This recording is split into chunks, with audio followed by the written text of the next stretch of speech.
Blog Talk Radio.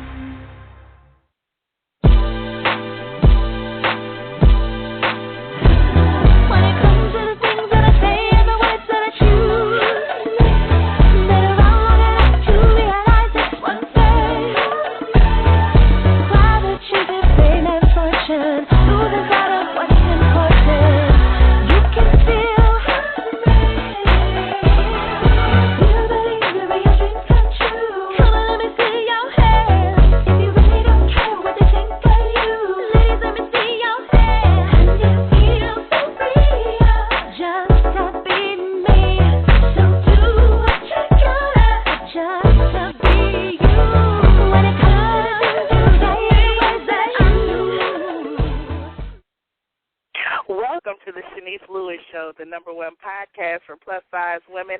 I'm your host, Chenese Lewis, and today is Monday, March 17th, 2014. Well, first of all, I just got back from Atlanta, and I want to give a shout-out to Lyrics Cross for having a fabulous workshop in Atlanta. If you ever have a chance to go to one of Lyrics' Life of a Working Model boot camps, make sure you go and support. She's a great model and a great teacher, and I really enjoyed my time in Atlanta. Also, this show is a proud sponsor of the Miss Plus USA pageant, and they are currently looking for unmarried ladies in between the ages of 14 and 30 that are a size 10 and up to compete in this prestigious event. The deadline to enter is April 30th, and the pageant will be held in Seattle August 13th through the 16th. And if you want more information about competing in this pageant or more information about the event in general, visit MissPlusUSA.com. This is going to be a really, really nice event that you will be proud to be a part of. There are a lot of great sponsors backing it up. I will be there in attendance, and I hope to see you there as well. Again, the website is MissPlusUSA.com. Now, today on the show, we have Plus industry icon Catherine Schuller, designer Jasmine Elder, but up first is Natalie Bendy. Natalie is CEO of Dama Talya, a plus-size women's designer clothing line that specializes in clothing that is fit-friendly yet stylish and fashion-forward. In the world of women's clothing, the term plus-size often signifies clothing that is dowdy, frumpy, and shapeless. And they want to give plus-size clothing a whole new meaning, resulting in clothing that makes a woman feel fashionable, confident, and refined. Natalie has a degree in fashion design and fashion merchandising, and her experience working for an intern for two influential designers has proven to be invaluable based on the knowledge of skills she has gained from their mentoring, and she was recognized as one of Atlanta's up-and-coming designers in the Atlanta Journal-Constitution. Dama Talya is proud to represent curvy women of the South. Let's welcome Natalie to the show. Hi, Natalie. Hi. Thank you so much for having me. How are you doing? You have a lot of exciting things coming up. We do. We have a lot of amazing things coming up in the month of March and April. So right now we're busy, we're tired, but we're pushing forward. Well, first, tell us about your background in fashion. How did you even get your start? I actually studied interior design for 3 years before I decided to make the move to fashion design.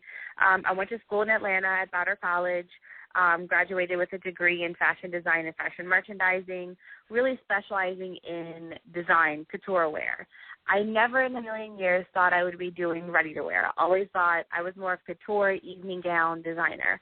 And then when this opportunity approached us and I realized that there was an untapped market that, is oversaturated with, amazing, beautiful women.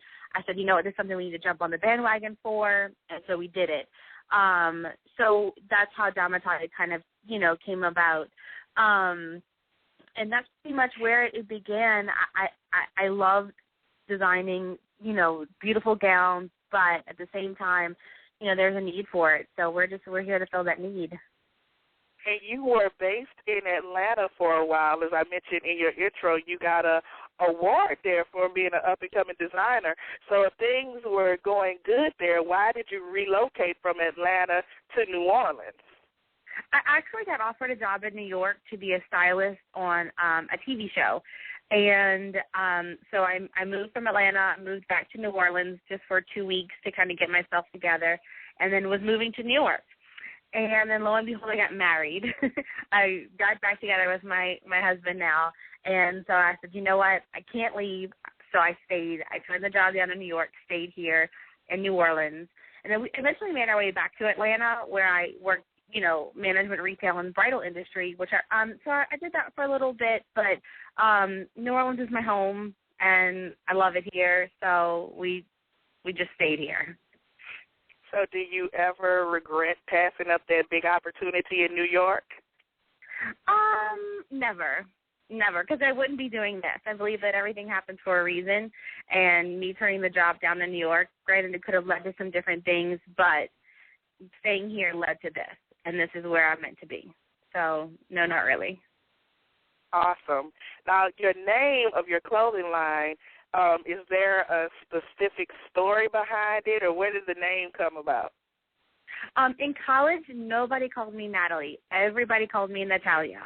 So they thought it was pretty and it was cool, so that's what it was. So I named every single one of my clothing lines in college Talya, and was short for Natalia. And then so when we came up with this idea to do the clothing line, I wanted it. I wanted it so bad. But when we branded and trademarked, it was taken in 3 different aspects. It all had to do with design. Granted, it wasn't what we were doing, but I didn't want to, you know, overstep those boundaries. So I got together with a group of my friends and a little focus group of, you know, what was catchy, what worked, and one of them threw out Dama. Dama means lady and gentleman, really, but so the terminology Lady Talya, that's how it came about. So we just thought it was pretty. It kind of worked out for us. It didn't catch me off guard immediately. I kind of had to, you know, it had to kind of work on me a little bit, but I love it. It's something different and, you know, has meaning to me. Now, you are a part of a duo with your clothing line because you work side by side with your mother, correct? So how is that working with your mother? It's awesome. We've been best friends our whole life, and that's so cheesy, but we really work well together, especially in, you know, in work and outside of work. But inside of our business, we both specialize and really excel in different things. So whereas she's been sewing for 50 years, I've only been sewing for about 15. So her, you know, sewing abilities and her construction abilities just top mine, whereas I'm good with when it comes to, you know, doing specs and doing flats and all the technical side of design and the whole creation of what works for a body.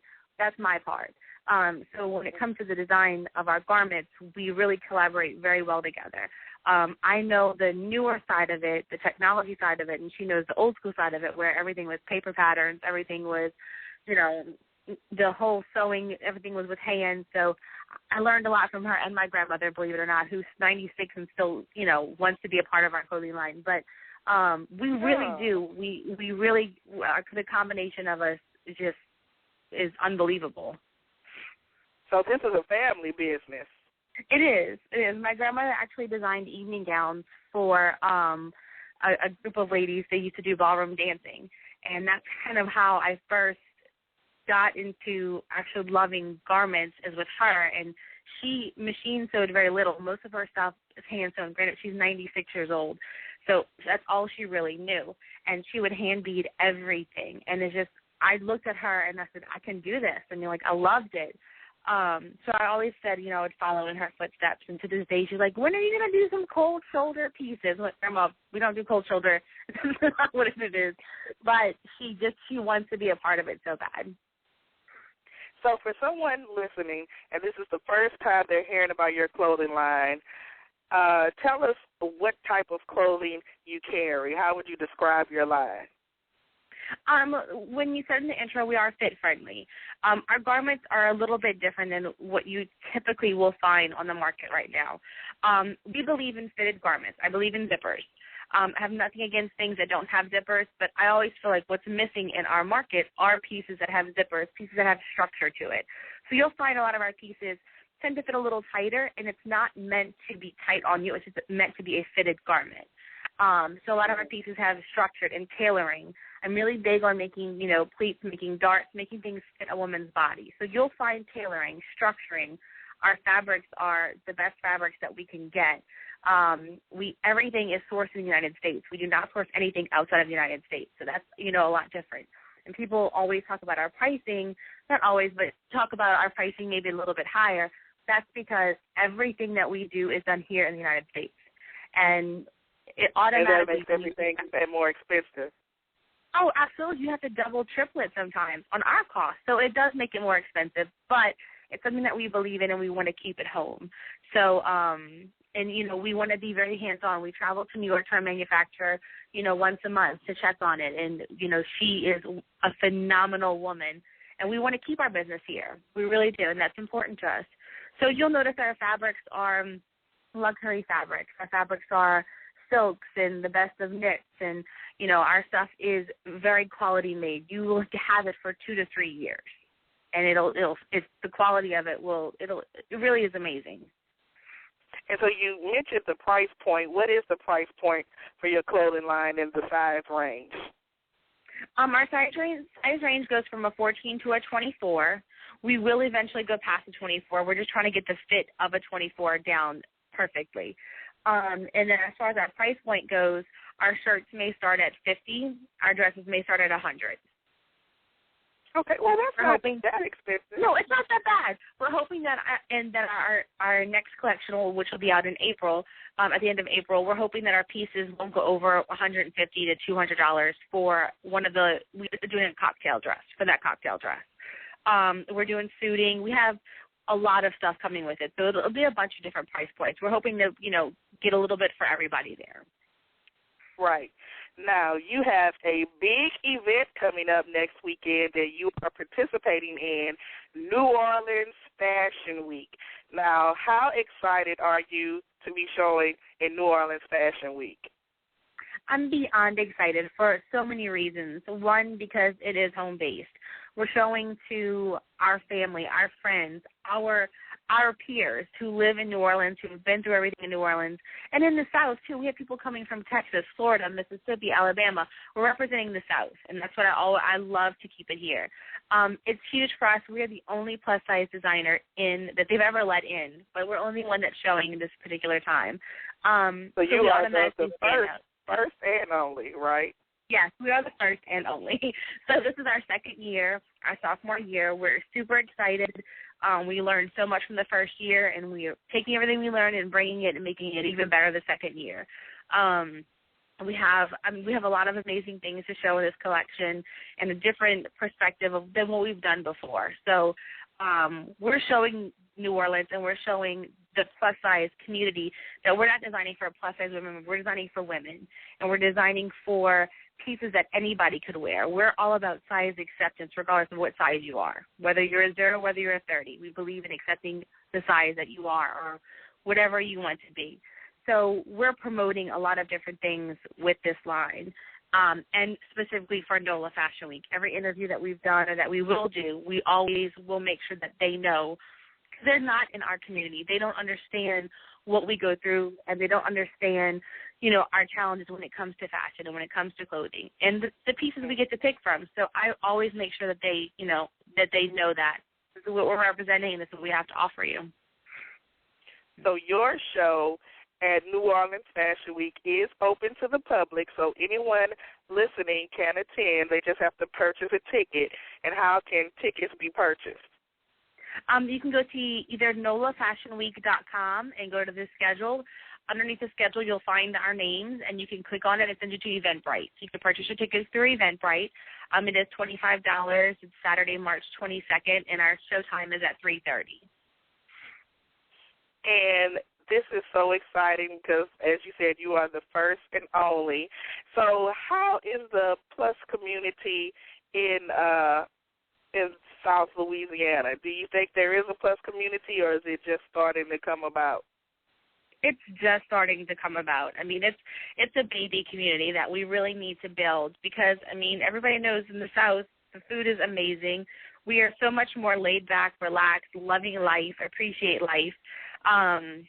And, you know, we are curvier down here, and it's awesome. So there's no reason why we can't, you know, build our community up.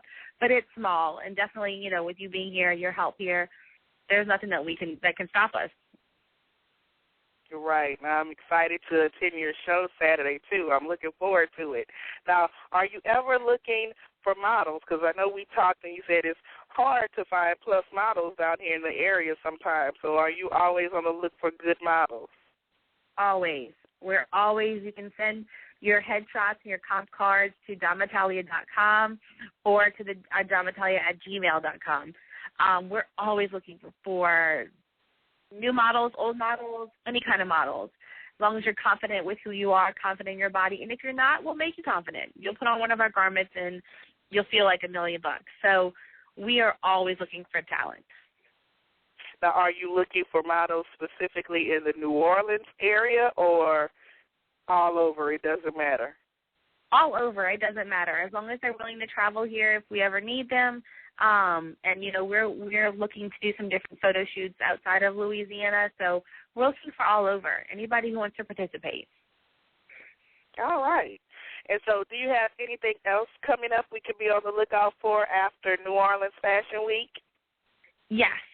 April 6th is KS for Curves event in Houston, which you can visit her KS for Curves website and get her tickets there. And then we also have a raw exhibit, which we've never done before. And it's not exclusively designer. It's actually artists of all kinds, hair, music, pop-up art, anything. And they just asked us to be a designer for that particular show. So they've probably never done a plus-size designer ever, I'm assuming, and it's all over the world that the raw, you know, exhibits happen. So that's April 23rd here in New Orleans. And then the launch of our website for our Essentials collection will be at the end of April. And then I'm sure that we'll get some more stuff booked up in May and June, but that's what we have going on right now. And we got to mention in July, Nola Curve. Yes. Curvy fashion Oh, my gosh. Too. We're so excited about that. That's huge for us. We're hoping to, you know, do it this year, continue on many years to come for that event. So that's very exciting. So a lot of things going on. And tell us your official website so we can keep up with everything you have going on. It's www.damatalya.com. And then, of course, we have Facebook, Twitter, and Instagram. Well, I'm, again, excited to see you show Saturday and continued success with everything you have going on. Thank you so much. Thank you so much for having me. I really appreciate it. All right, and enjoy the rest of your evening. Thank you. You too. Bye-bye. Bye-bye. So up next on the show is Jasmine Elder, and she is an American fashion designer and creator of the plus-size contemporary women's label, JIBRI. Jasmine grew up in Atlanta and has lived in both New York and London as a student. Jasmine's designs are inspired by the glamour of vintage Hollywood cinema, powerful female figures, underground culture, visual art, and music. JIBRI is dedicated to creating garments for the fashion-conscious curvy woman sizes 10 to 28. In 2012, Jasmine was named Plus Size Designer of the Year and honored at New York Fashion Week. And JIBRI has been seen in Lucky, Marie Claire, Essence, and In Style magazine. Let's welcome Jasmine to the show. Hi there. Hi, Chenese. How are you? I'm good. How are you? I'm good. Can you hear me clearly? Yes, ma'am, I can. Excellent, excellent. So, tell us the story behind the name of your clothing line, because I know the name is very special to you for more reasons than one. Okay, well, JIBRI was a person that I met when I was about maybe 15 years old. He was a local designer in Atlanta, and I was a very interesting teenager, and I was plus size even at that time.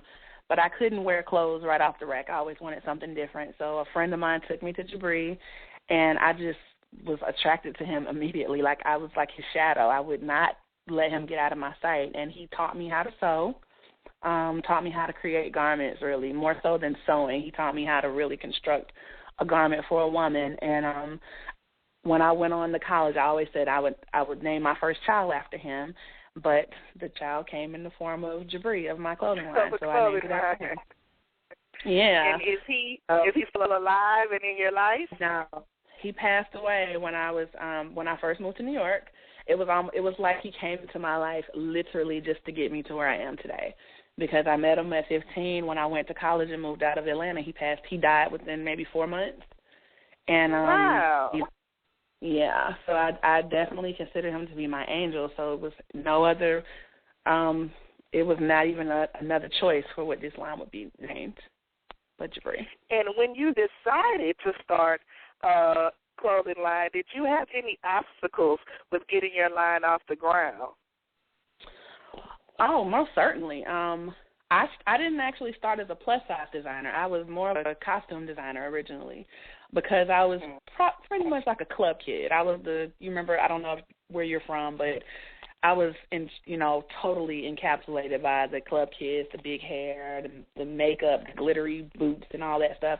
So I basically created characters, and that's what I did every single day, was costumes. So when I got into garment construction in general, I was making costumes. And then the costumes translated back to swimwear. I don't know how that happened, but I ended up doing swimwear for straight sizes. Mm-hmm. And the very first fashion show that I did wound up being, I just wound up with a plus-size model. And the next thing you know, I was doing plus-size clothing. So the biggest obstacle at that time. You were plus size yourself, though, right? Of course. So I was making my own clothes ever since I was in high school, but it never occurred to me that I could actually create a career from this. That wasn't even on my dream plan. I knew I wanted to do something in fashion, but the thought of actually producing a plus size line was not on my radar at all, not in the beginning. So, of course, there's been tons of obstacles along the way, but it's been a really interesting ride, for sure. And you, I have to say, are one of the plus-size blogging community favorites. They're always blogging about you, and your latest collection is getting a lot of love. So what do you think makes you different from other plus designers out right now? I am absolutely in love with the blogging community. They really welcomed me into the fashion portion in the first place, because I never had an idea to sell any of this stuff. And I think it was Belle Noire. I think that was like the first blog that wrote a blog on me, and then it was Gabby Fresh when she was first starting. And the next thing you know, the blogs, they had me all over the place.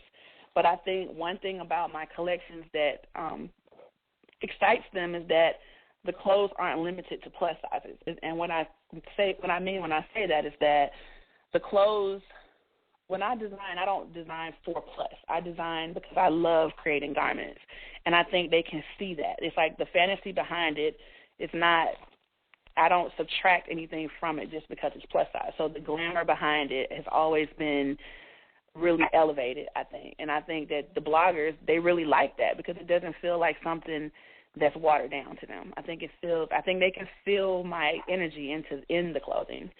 So I think that's one thing about it.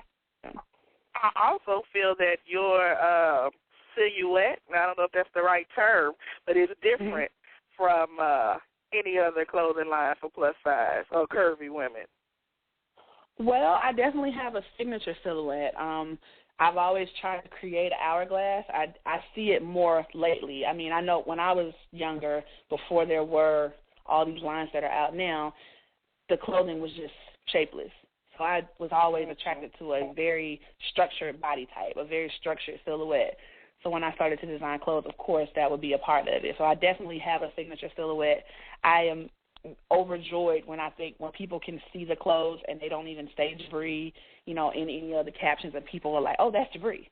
I love that because that means, you know, my silhouettes are recognizable now. So I have a, you know, I have a look now that people are able to recognize.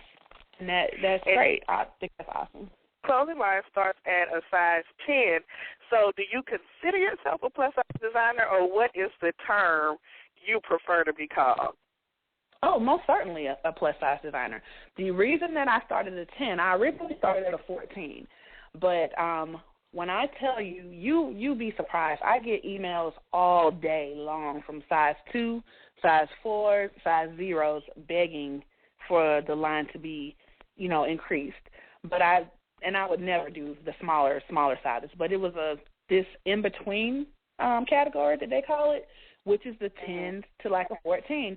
I haven't ever been in that size range, so I didn't have any idea that those women were having problems finding clothes too, because even though they're small enough to fit into some of the clothes, they're still very curvy, and so there are still garments that they cannot fit from, you know, straight size retailers. I never knew that. So after just being bombarded with requests, you know, about getting just a one size smaller, I actually went one size smaller, which is my 0, a 10, 12, and I added a bigger size, the 4, which is the 26, 28. And could you go bigger if someone wanted to custom order, or is that cut off? No, I definitely do customs. The reason I don't really like to do even the 4, I don't do it in every single garment, because at a certain point, you know, the body is so curvy, you really need it to be custom, because you're not a 26 all over. You might be a 28 at the top. You might be very heavy in your bust, but your lower body may be smaller, so there's no point, you know, and that will discourage a person. If you get a gigantic, you know, pant-sized clothing, you know, garment, and you only carry your weight in your upper body, like it needs to be tailored for your body. So I prefer when my customers are bigger than a certain size to go ahead and just let me custom it for them, just so it can be what they were dreaming of. Are your pieces made to order, or they're ready to wear? They are made to order. They're still made to order. I have a production house in Atlanta, and there are many pieces that are already in inventory, but I definitely still do custom pieces, for sure. Because most of my customers, honestly, people who've been shopping with me for years, that's something that they're not interested in letting go. Because, as you know, plus size is a 14. It's not a 14. It's not a 14. It just isn't. So. And so what is your price point? My garments start around $120, and they go up to about $320. And that would be. And $320 would be what? $320 would be outerwear, like coats. Oh, okay. And do you have a showroom in Atlanta? Like, does someone come and try on things, or no? I do not have that. I do an event once a quarter, that I do invite people who are in the area to come and try on things and look at them and touch them and you know, really get a feel for the garments. But I don't have a public showroom, no. And what event is that people can come and see the stuff? It's privately. I invite them privately, like my customers that I know are in Atlanta. Oh, okay. You have to be in the loop for that. Just a little bit in the loop, yeah. I'm really like a bit of a behind the scenes person, so I'm not really. I kind of like working privately, if that makes any sense. I kind of like that portion of it. So you kind of are you a shy person? You don't like to interact with the public too much? I'm not shy. I'm very outgoing, but when it comes to JIBRI, it's the weirdest. I can talk to you about any topic in the world, but when it comes to JIBRI, it literally is like my child. I become a little bit more, you know, withdrawn about it. And when I'm working, I go into a zone, and so I feel like I've tried to do the showroom thing, but it just becomes like, I think the excitement around it gets to me a little bit, so I prefer, I don't think that's for me right now. Mm-hmm. So what is your ultimate goal as a designer? I think about it every day. I mean, I grow every day as a designer, and I try to see where I want to see this line go. And ultimately, I want it to be a boutique line, which I think it already is. I just want it to be something that is just a pillar of high-end quality fashion-forward pieces for plus-size women. I want it so, you know, whenever a person thinks of that particular garment, I do want to be in the forefront of their thoughts. So when you say you want it to be a boutique line, does that mean carried in different boutiques, or does that term mean something different? Well, boutique in the fact of I don't want to be mass-produced. I like the exclusivity of it. I like the fact that, you know, when I make 100 of something, there's 100 worldwide, period. I don't want it so boutique in the sense of the size of it alone. So I'm definitely sold in many small boutiques, but I don't even sell the same thing to every boutique on purpose because I don't want it to be, you know, oversaturated. I like that it's something when you see a person in it, you may have never seen it before. You may never see it again. So I don't want to have anyone, you know what I'm saying? That's kind of a special thing about JIBRI is that it's very kind of mysterious. You don't see it all the time, and I like that. So I always have to ask designers, are you ever in need of models? Because, you know, there's a lot of women out there that want to be plus-size models. So do you ever look for models for photo shoots or fashion shows in your area? I do, actually, and it's kind of weird. I do use a lot of agency models, but I kind of look for models organically. I don't really do a lot of model calls. I pretty much, when I see women in different events or different arenas in Atlanta and they just have whatever it is that I want to basically show for this particular collection, and those are the women that I use. Like the girl, Allie, I cannot remember her last name, but the girl with the really short blonde hair, the little buzz cut, I saw her on Facebook. I don't even know if she was really modeling, but it was like she was everything I wanted to say about that line, and I don't think she was even really that experienced, but I really wanted to use this girl for that story. And so I hunted her down. So I will hunt you down. I will hunt you down as a model. So you never are looking for mass submissions to your email or anything? You don't that? No. Well, that's good to know. That's good to know. So do you have anything coming up we could be on the lookout for? I know it's not traditional that we do summer collections. I did just release my spring, but I actually have a second portion that will be released in the spring, more so for summer wear, that I'll be releasing in the next month. So I'm excited about that. It'll be a new line of things that I haven't done before, so I'm excited about that one.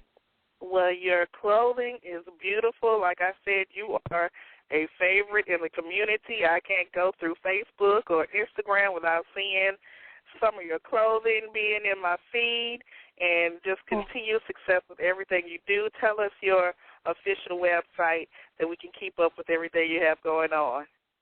Okay. Well, thank you very much for that compliment, and thanks to the blogging community, Instagram, social media in general for keeping JIBRI moving. My website is www.JIBRI online, and that's JIB as in boy, RI online.com.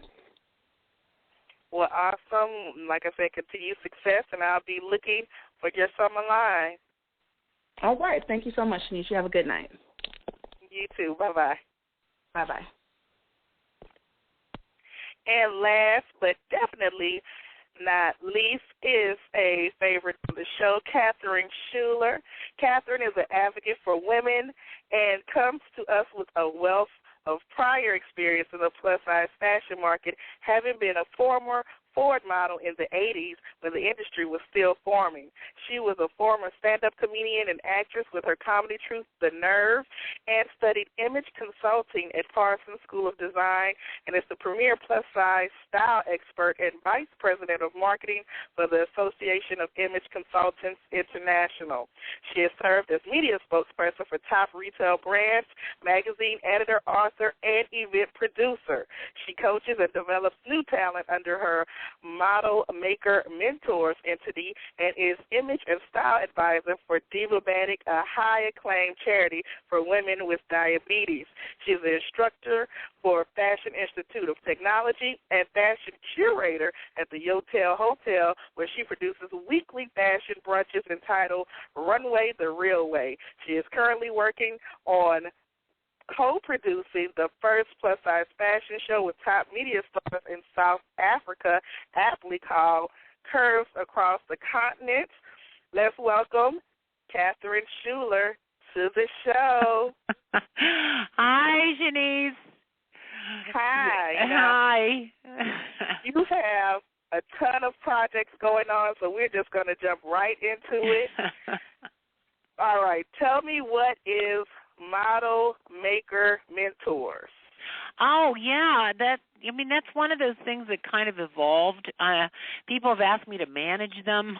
They've asked me to start an agency, to start a division, a plus-size division in an agency. And, it doesn't interest me sitting at a desk and booking talent, booking models. I would rather get in the trenches and help them feel better about themselves, because that's really what I am, is an empowering image consultant. And I think it's just a natural extension to help people package themselves, no matter what it is, for life, for the modeling world, for a pageant, for the runway, for their portfolios, whatever. And it just kind of fell in my lap because I do a lot of expos where I go and I sit as a judge, but I'm the plus-size judge, so I look at the plus-size talent. And I want to be the person I wish I had met when I first moved to New York. It just came to me one day, and I was like, that's what I really need to be doing, is helping models avoid the pitfalls and avoid the mistakes and all the bad photos and all the money that you spend on all those shots that you never use. Right. And you go to an agency and they get tossed out, or you don't go to an agency and you're independently booking yourself. And I want to make sure that everybody is as appropriate and as fashionable and as fabulous as they possibly can be. So I try and help them package themselves, like that we're a visually based society, and it shouldn't matter, but it does. So you need to put yourself together.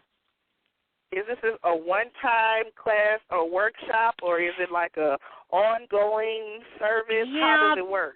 Right. It's more of a service. People call me when they're in town. I meet them around the country, and I said, if you ever want to come to New York and do a shoot, because I feel you have potential, don't waste it on a glamour shot. Come to New York. I'll get you a good photographer for a reasonable cost, because they shoot for me at a different rate than they shoot for other people. And I can help style you, shop for you, and we'll put together your first shoot that will give you some confidence and some photos that you'll be proud of, because we have all this social media now that people start posting their pictures up on, and we all know, we've seen those pictures that are inappropriate. So it's a kind of a private one-on-one kind of thing that I do, but it's kind of evolved into some groups that I do, but for now I just kind of do it one-on-one, and I get them, and if I feel they really have a lot of potential, I ask them to come, and then I get them signed. So I've gotten 3 or 4, maybe 4 models signed in the last two years, because it takes a while to develop them. You get them and then you develop them.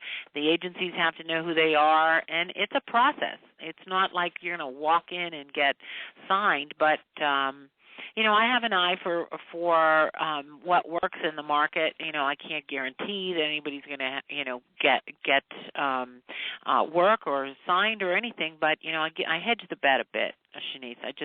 I really want to obliterate the scams out there. Right, that's kind of my mission. Yeah, it's my mission. You're still active with Divabetic?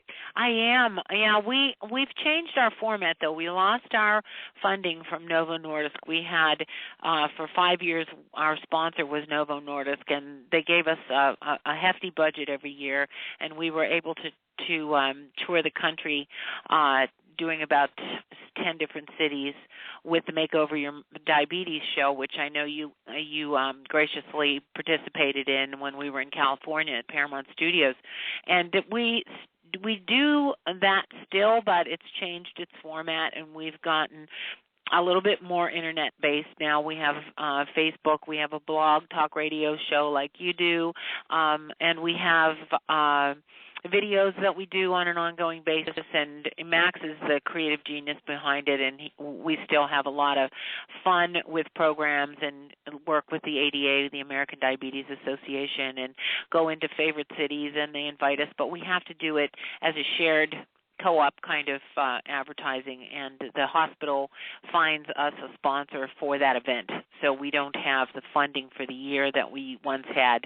And but, you know, hope springs eternal. We have lots and lots and lots of followers, and Max does an amazing job, and we've impacted many, many lives. And, you know, I just have a book out that I'm in that High Voltage is a fitness guru, and it's called Sugar Savvy. So it's about really kicking sugar to the curb, because it's the number one addiction in this country, and it's causing so many health problems, with diabetes being one of the key ones. So I felt it was something that I needed to do.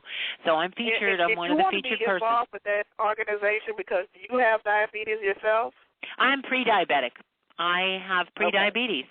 So I found that out about 5 years ago, and my doctor wanted to put me on insulin and on glucophage and metformin, and so I wasn't going to inject myself. So I kind of changed my eating habits, and have really been able to manage and control my diabetes, so my pre-diabetes, so it does not turn into type 2 or type 1. And I'm proud to say that and it's a lifestyle change.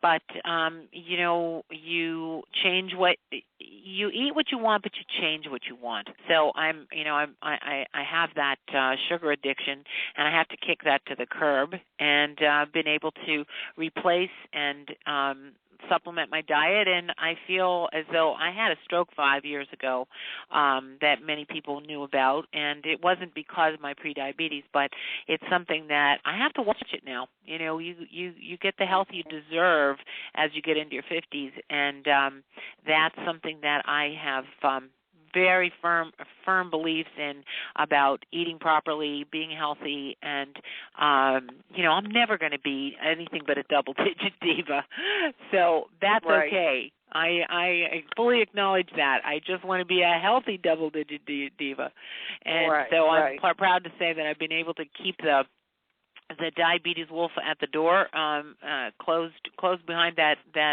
door, and managing and controlling it as with diet and exercise. I bike around town. Everybody sees me on my bike. I'm the curvy cyclist. Well, and you have a lot of places to go. Let's talk about one of your most recent projects that you've introduced. You are now the Fashion Curator at the Yotel Hotel. Now, first, explain to me what this title means. I know. It was given to me by Erickson Wilcox, and I had done Fashions Night out there with Giovanna Reyes from Curvista, and we were scouting the hotel, and Erickson came up to me, and he said, you know, I've got to be out of town next week. Could you do a fashion show for me during Fashion Week? And I said, sure, because I teach at FIT, so I got him some students, and I put together a show over Labor Day in 3 days, and he loved it. The crowd loved it, and the rest is history. So I did one every 6 weeks on Sunday. And it's kind of evolved because I realized that I look out into the audience and I see all these different people, everybody from toddlers to trannies out there. And I said, you know, I don't want to just show plus-size women on the runway. I don't want to just show straight-size women. I want to show everybody, all ages, all sizes, all shapes, all genders, all ethnicities, all persuasions, all orientations, on an inclusive catwalk. So it's a lot of fun. I find designers who do sizes from 2 to 22, who are men's designers, who are children's designers, and the Yotel pretty much gives me free reign, so they don't micromanage me, which is the way to deal with me. And it's just been, it's kind of been an evolving thing that's just really dawned on me that this is really the catwalk that I love the best, because it's very democratic. It's totally inclusive, as in multi-culti mix, and a lot of magic happens over there. It's so much fun for 6 hours. I can't believe that, you know, it fell in my lap, but I took advantage of it because I realized that I love to produce events. I can't afford to produce events. And it's such a beautiful venue because it would cost you thousands of dollars to put on an event like this every week. But because I have the venue. This is called Runway the Real Way. And this is a weekly fashion show that you produce. Yeah, it's every Saturday now. Yeah, it's every Saturday. For the public, or do you sell tickets? Well, what happens is that it's a brunch. So if you come to the brunch, it's a $40 all-you-can-eat, free-flowing, free drink kind of affair. And if you don't want to sit and have brunch, you can stand at the bar because it's a huge bar, a huge restaurant. And you don't even have to buy a drink, so to speak, to see the show. So you can show up, see the show, have a glass of water practically, and you don't have to sit down. But if you do want to sit down, you have to tell me in advance because it sells out, because we have been getting anywhere from 400 to 500 people every week to the show. Really? And it's a lot of fun. It's like tea time on steroids. It's just so much fun, and all the models really enjoy. I use everybody, men, Missy models, plus size models, kids, and it's a great way for me to discover new designers and to help them, give them a platform, because they don't have the money to produce shows either to give them exposure. So I'm working on a website now called Runway the Real Way, and it's going to be launching in a couple weeks because I have all this content and all these pictures and all. I'm sure everybody's seen stuff on Facebook every week, and I just have to organize it into a website that makes sense and isn't a chaotic mishmash of gallery pictures, and that's been the challenge. But I can do so much. I'm going to have a model search there with an agency, with True Agency. We're doing a model search on the 17th. So I'm going to walk the finalists in my Runway the Real Way show and have the judges judge them. And it's going to be a great, wonderful VIP section there. Everyone's going to have champagne. And that's one of the things I want to ask you. How do you find your models and designers for your weekly fashion shows? Do you seek submissions? Yeah, I'm going to do that on the website, but It's kind of a word of mouth thing. They found me because they know, and I called designers up and I have a calendar, and I said, you want to go in 3 weeks from now? I have an opening. Would you like to go in? So I just require 15 looks. And it doesn't have to be current merchandise, or it can be a past collection or a current or a future collection that you want to launch. And some of the brands are going to come in and use my platform, and then maybe book appointments and take a room in the hotel. The Yotel has suites, and invite buyers and some of the people who place orders, so that they'll do that on Thursday and Friday, and then be in my show on Saturday. So it's a great showcase for them. It's lively. They look like there are hundreds of people who already are in attendance. It's not a quiet little salon where you can hear a pin drop. So it's been fun creating the platform out and taking advantage of it. You can launch products. And doing a weekly fashion show, I can imagine, is a lot of work, but you still have even more projects that you're working on that I want to talk about. Tell me, what do you do with Behind It magazine? Well, I'm the marketing kind of coordinator for them, and I really love the look of Behind It. It's a very high-end fashion magazine, and it's really the art of style. So it's kind of the lifestyle, but we have photographers from around the world submitting editorials, and we curate that, basically. We don't shoot it, but we curate it. So we ask for submissions from all these different photographers from around the world. We get them from every country imaginable. So the editorials are very high-end, very creative, and, because of the way of the Internet, they pretty much do the editorials and submit them. So it's not the old way where creative director or art director of a magazine think up what the editorials are and then you go out and shoot them. No, we're filters, so they submit them to us, and behind it is what's behind it. What's going on behind people's lives, people's artistic endeavors, fashion lines, products, and in a very high-end, exquisitely shot format. And I'm working with Alejandro Diasco. Sounds like somebody fancy. Exactly. He's an amazing photographer and an incredible creative director. He's also working on a documentary about Alexander McQueen, one of my favorite designers. So he had me at hello. And besides working with this magazine, you're also on the advisory board of the Miss Plus USA pageant. Yeah. Now, how exciting is it to be on board for this? I mean, I love groundbreaking things, and I think that Latasha has a great vision, and she's super organized, and she's a very elegant and courteous, kind, and compassionate and passionate person, and we're doing our best to help her get the word out about the pageant.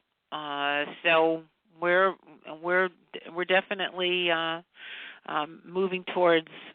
It's in August, right? Yeah, in Seattle. Yeah. So we're moving towards that, and just getting more and more submissions. And I think she's got faith at 50 kind of thing, that she wants at least 50 people, quality people, to have signed up. And you know, it's not easy to be involved in a pageant because you have to market yourself. It's not just you're chosen by a panel or judges and all that. You have to really get out there and pound the pavements and be an advocate for yourself. You really do. Yeah, I learned a lot about that. She's educating all of us on the advisory board. And it's a great experience. You know, I feel it keeps us all really in the community because we're all helping each other on our projects. Yes, I love that. And you have another project you're working on, Curves Across Continents. Now, tell me about this. Well, I was invited by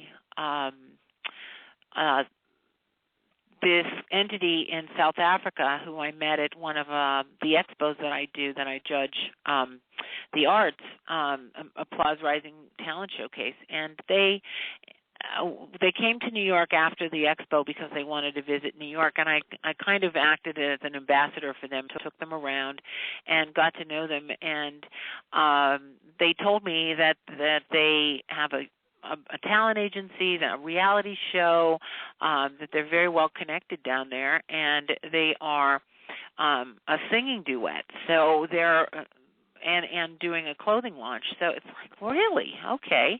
So I said, well, why don't we do something together, since South Africa is an English-speaking country. You don't even need a visa to go down there. And I love Nelson Mandela and all he stands for. And the Rainbow Nation is an amazing that's what they call South Africa, and I think that had Martin Luther King not been assassinated, he would have been our Nelson Mandela, but because Mandela was in jail for 27 years, he was protected, and he was able to come out and, offer a peaceful solution to the Afrikaans, and really united the country with that, and, I've learned so much about his philosophy and just the way the country has benefited from having such a dynamic leader, and they see race a lot different than we do.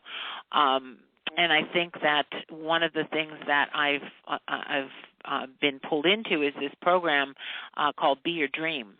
So Curves Across Continents will be the platform for artists and designers and models and photographers, people who are in the fashion business. I'm going to bring a bevy of our models and designers down to South Africa, and we're going to cast models and designers, and they're going to be on the cross-cultural inclusive catwalk together in Namibia, and Johannesburg, and South Africa, and Cape Town, South Africa. And so Be Your Dream is going to be the program. It's kind of an Oprah Winfrey-esque kind of lifestyle program started by this woman, Anae, who is part of the singing couple that I met. And so it's just, I had them come for Fashion Week, and Vogue of South Africa came, CNN, E! News, they were all following me around for Fashion Week, and I had them introduce their line during the show, Runway the Real Way, and perform at the Yotel. So it was just, I was like, all my efforts all just kind of mushroomed into this incredible opportunity, and then they went back to South Africa, edited it. It's on the Be Your Dream program, and they're working on the whole bounce. I mean, they were editing the whole week that we did, and it was just. And there were snowstorms that week, so we were trying to get around in the snow in New York.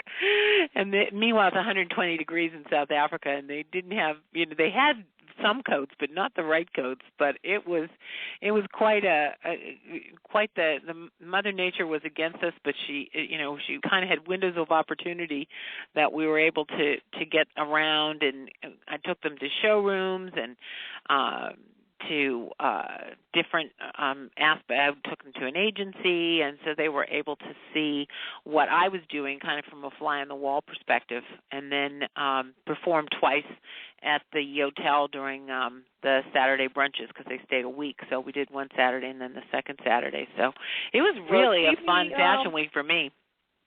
Yeah, keep me in the loop about that project because I would love to go to South Africa myself. That sounds like an amazing and we went over to the consulate and the embassy, and so we have them on our side, so to speak, and have their blessing, which is so great. Yeah, so I want to take all of our people down there and see, really how we can influence that, and you have to go to a country that loves you, and they love the United States. South Africa loves the United States, love. Nice. So it's nice to have that opportunity, and I think there are other continents that would benefit from having a plus size a platform where you discover new talent, put them on the runway, and new models, new designers. It just infuses a lot of. It's just like I love it. We're going global here, Chenese. Yes. Well, I'm on board. Yep. So, tell me, where are the best websites? We've talked about 10 different projects. So, what are the websites or the social media to go to keep up with everything? Well, I probably do the most on Facebook, and I'm going to probably hire a social media person to manage all that. So I would say Runway the Real Way. I try and post as much as I possibly can on that, and also the Catherine Schuller Facebook page. And in a couple weeks, Runway the Real Way website will launch. So if you're coming in town, if you're a model, if you're a designer who wants to be considered for the show, you can go on there and register. So it's going to be up in a couple weeks as I'm going through. I have thousands of pictures. I'm telling you, I have so many pictures. Each week there are 4 or 5 photographers who take at least 200 pictures each. So I really have a visual trove archive here that I have to go through. But I don't want to make it too busy. I want to keep it clean and fresh so that everybody doesn't get overwhelmed by it. But that's probably the best way to find out about it. Well, thank you so much for being on the show. You always have a lot of awesome things you're doing and lots of great things to talk about. And it's a pleasure as always. Thank you, Chenese. It was a wonderful talking to you. And I'll see you soon. I'll see you in Seattle, right? Yep. Okay. All right. Talk to you later. Bye, Chenese. Bye-bye. And thank you to all of our fabulous guests this evening. And I want to acknowledge someone who will remain nameless on Facebook saying I didn't sound right. Am I sick? Yes, I am having sinus issues this evening, but thank you for bearing along through the show. And again, thank you to all of my fabulous guests this evening.